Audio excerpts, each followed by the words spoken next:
Hi there, this is Christine Collins with Transform Create. I'm your NLP practitioner, creativity consultant, and hypnotherapist. And I wanted to share with you today a few tips for some things that you can do when you find that your creativity is not in flow.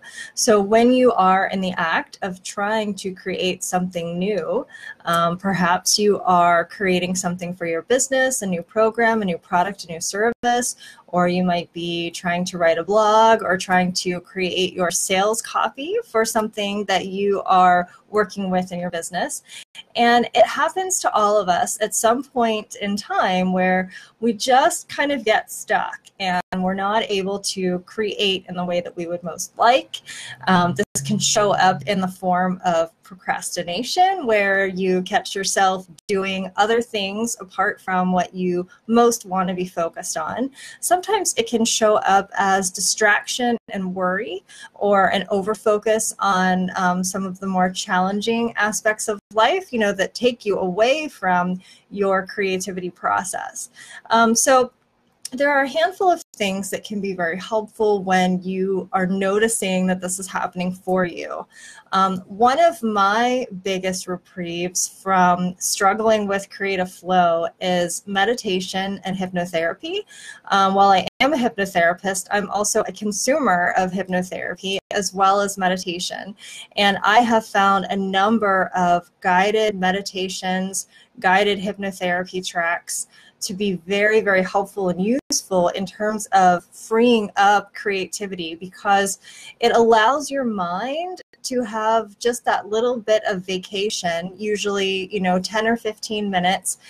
You can also meditate without guidance if you're able to do that. But sometimes what we find is when our mind is quite cluttered, it can be challenging to get into that meditative state on our own. While it is certainly possible, having something that's guided for you can be very helpful in that scenario.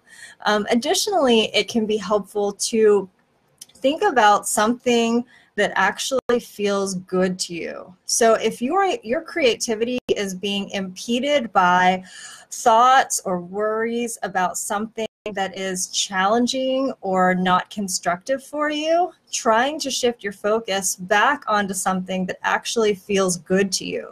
And it may not be your creation. If you're having a hard time with creating, that may not be the thing to focus on in the beginning. It may be more helpful to start with good feeling thoughts, perhaps, a vacation that you had several years back, perhaps an experience with someone in your family or a close friend that was really enjoyable.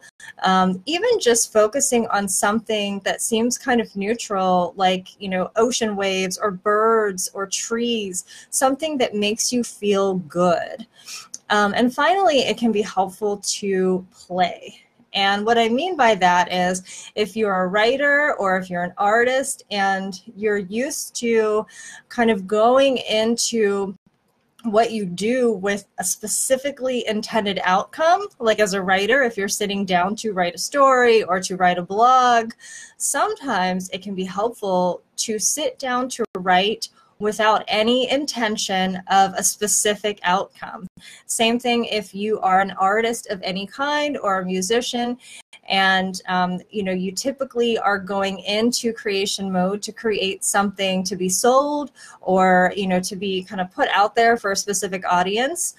Doing it just for fun and having a little bit of time to yourself to just play, and maybe even make it intentionally not for other people's eyes, or not focused on having a specific good outcome, just enjoying it for the sake of doing it.